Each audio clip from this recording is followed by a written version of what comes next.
Hey, gun people. Well, more police corruption.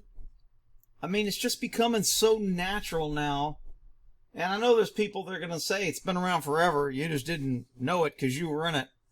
I'm telling you, man, there weren't 30 cops working around me, or I'd turn their ass in and they knew it. So either they hid it from me and they hid it from a lot of guys that I worked with that thought the same way I did. But I'm not defending any dirty cops, so it doesn't matter. You guys can believe what you want. DEA agent got a drug dealer to buy a truck so he could seize it and use it. Sometimes when we got stolen vehicles and we couldn't find the owner and it ended up at the tow company, we would turn it into an undercover car. And we would just do paperwork and have it transferred to our task force.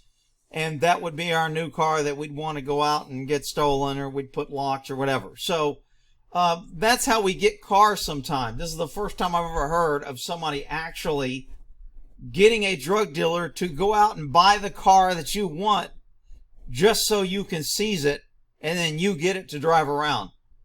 Pretty amazing. And again, this happened in Houston.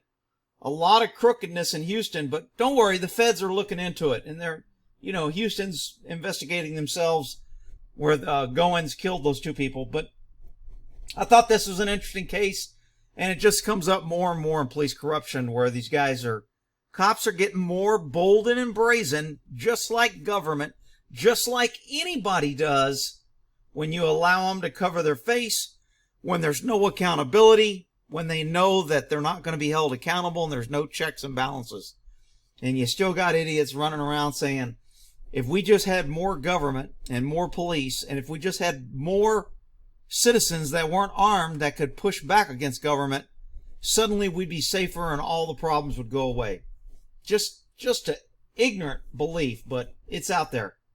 All right, we'll end that there. I'll put this on the playlist for the Houston videos for the corruption out in Houston.